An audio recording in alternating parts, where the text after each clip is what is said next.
Ladies and gentlemen, boys and girls, fellow gamers, welcome back to another lovely day here on Paperhats, and we are back at Spawn, somewhere we haven't been in a couple of episodes. And that is because we're doing a world tour, but because I don't want to spoil other people's stuff, I will just be touring what I've done. So I figured what better place to start off this tour than where this series began, on top of this lovely hill with our little house. Now this place used to have chests in here. We used to store stuff. Now we just have heads and a bunch of tables and a diamond block. But it used to be where we lived and we slept. And this was built in the very first episode of the series. And our next build that we did here at Spawn was the trading hall with Siphon. And we never put a roof in here because we didn't want to, I guess. But we have all of the villagers we could possibly need. We have a ton of librarians here at the back. And at the very back, there is a villager breeder with minecarts. That's how we got all of the dudes in here. Moving quickly on from that, we have two more builds that we built up directly after that. I'm not sure which one came first, but we have Siphon's lovely iron farm waterfall, which if we hop into free cam mode is broken because somehow the zombie got out. I don't know how it happened. I think it had something to do with server lag, but we don't know. Next we have the slime farm that me and Siphon built, and behind the scenes on this right over here is where we built the slime farm. But if we hop into free cam mode again, all the way down here there is what you can see looks like a slime farm, but it is not functional because I made an oopsie and put the seed into mini HUD wrong, so we built the slime farm in the wrong spot. Moving on from that, over here we have the iron storage for the iron farm. We're not going to look into that because it's a pretty small area. And over here we have our current sleeping house for the spawn area. We have our bed, enchanting table. This house I built up because I was sleeping out in the middle of nowhere and I needed a house because creepers were sneaking. Over here we have this lovely horse stable that Tack actually built for us, because I actually commissioned Tack to do all the terraforming, the trees and stuff here, in exchange for a buttload of honey blocks and honeycomb. So you can thank all the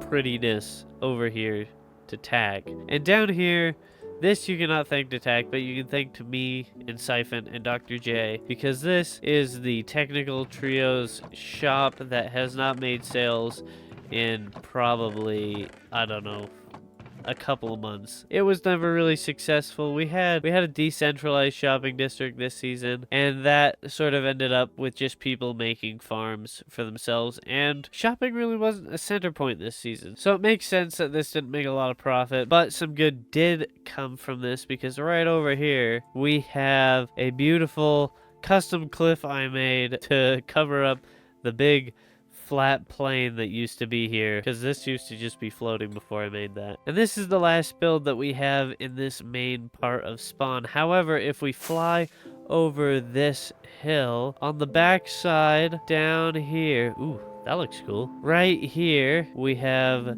the skeleton grinder, which we sold passes for at the beginning of the season, and we probably made about a diamond block off of Dr. J, just because he was the only person who ever really bought any of the passes to this thing. And with that, that actually wraps up everything here at Spawn. But if we head this way past whatever the heck that is, we will come across the Technical Trio Industrial District, where we have built a ton of farms. Some of these were Siphon and some of these were me. I don't know if Dr. J built any farms here, but I know he was allowed to use them. I don't know if he ever did that either. But we have the first farm that we built here, which was this sugarcane farm, and then right after that was the dripstone farm, which were the only two farms I built here for a while, up until I built a total of 3 more farms. I built this cobblestone farm, that tree farm, and the big old pancake of a melon and pumpkin farm over there, which has the jankiest dropper system you will ever see, because water and redstone do not mix, and I was not about to drain a huge area just so I could do it correctly. So it's really janky, but it works, and I think that's all that really matters. And if we head up into here, we have the diamond pile as well as the diamond barrels for distributing profit from our shops. And right behind that, we have the storage for all the farms. As you can see, there's all the wood types, the melons, the pumpkin, and over here we have the cactus, dripstone, and sugarcane. We don't have the cobblestone being stored here because that thing is way too fast for any of these to keep up with, so it has its own little separate, just straight up chests over there. And since we are here, I think that we should probably add diamonds to the pile, and I don't really need all of these diamond blocks on me, so I say we add these to the pile and make this a bigger tower of wealth.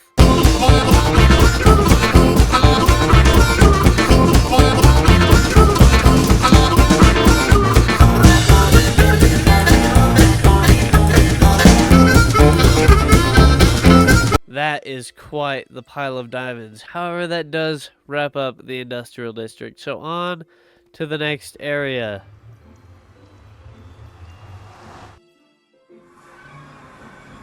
And the next area is actually a surprise stop at the gaming district, where we built the definitely not illegal casino, where we have down here stat poker, and I was at one point going to put blackjack tables in, but I didn't want to figure out the redstone for that, so that is...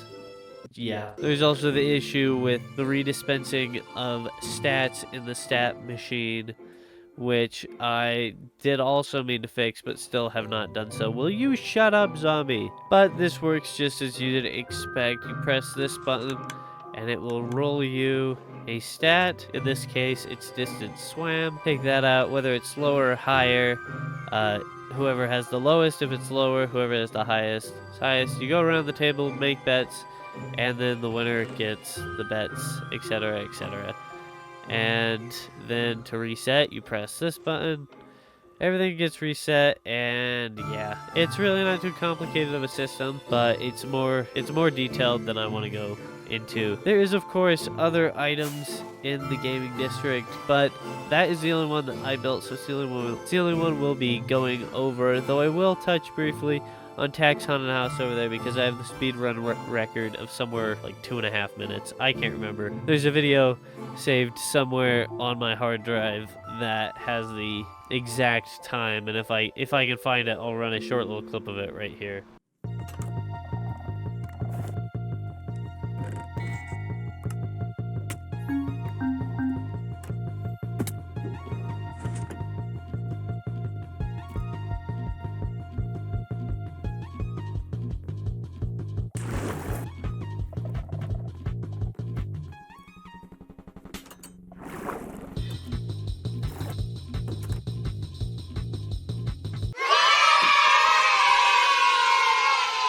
Enjoy that?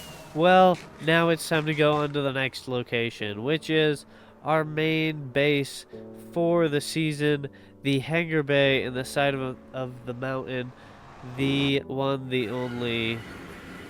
I guess it's literally just called the hangar bay in the side of the mountain. I don't know where I was going with that. But if we fly out here, as you can see, there's buildings up here, and there's, of course, the main hangar bay.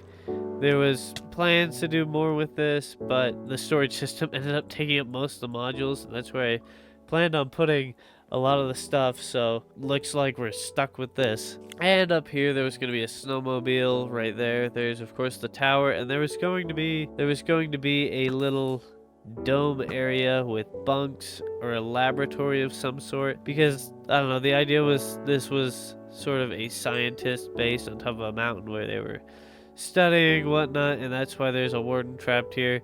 In reality, it was just me coming up with an excuse to build fun stuff on top of the mountain, which is probably never actually going to be finished because I don't want to build anymore up there. But I really like the stairway, so there is that. And I really like the gradient on the roof and stuff.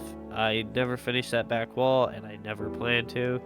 Of course, there is the main storage area, which we built in just a couple episodes back.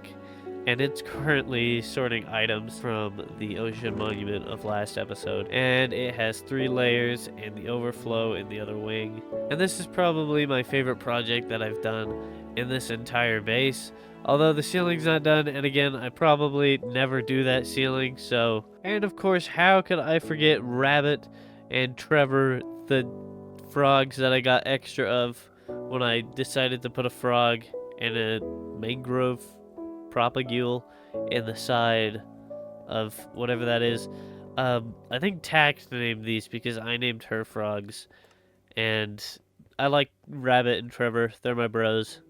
We hang out sometimes, you know, get drinks on the weekends. And of course, there's this creep who just kind of stands there and stares blankly into the void. I don't know what he does. He's just kind of there for kicks and giggles, I guess. But on to the next place, because that is all for the Hangar Bay base. And the next place is pretty far away, so we're going to fly for quite a while.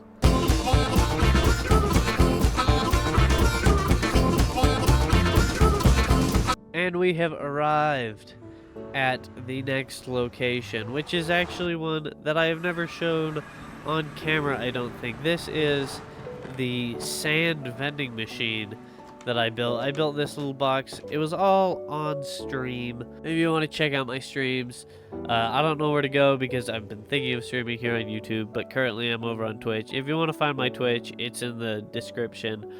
And if you want to find my YouTube, you're on it, so subscribe and like. Fool. Right in here, there's the employee entry room, and there's the chest where all the diamond blocks get collected. Currently, it's 1 diamond block per shulker box of sand, and there should be a couple of shulker boxes in the system, yes, waiting to be purchased. But that wraps up everything at the mining desert, so it's time to fly all the way back to the main area for the final place that we're going to tour.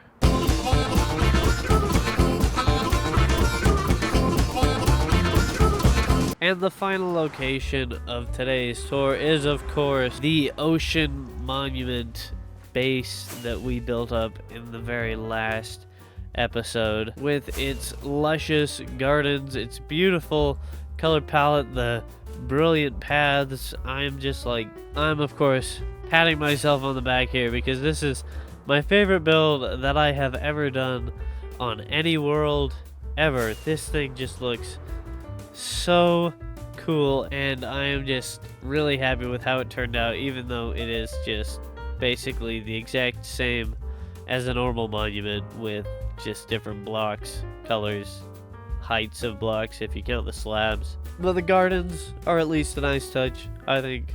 I really like the whole thing. So yeah, it's still my favorite build that I have ever built in the entirety of my Minecraft career. Just because it looks so cool, and I love the gardens, etc, etc. I could go on about this thing for ages, but the interior, of course, has nothing in it. I did put lights in the floor since last episode because there was a ton of bats spawning in here, and I was tired of all the chirping noises they would make. And sadly, this does bring us to the end of today's episode. It was a short one. It was just a world tour, you know, showing off what I've done throughout the season. Hopefully there's more to come, but for now, we're signing off. See you later, fellas, females, people. How do I end an episode? I can't remember. Anyways, peace. I need my full power back, but it's been months and still nothing. It's hiding from me. But this should change that. Finally, it's time. My pieces are all in place. And with this move, I'll have my revenge.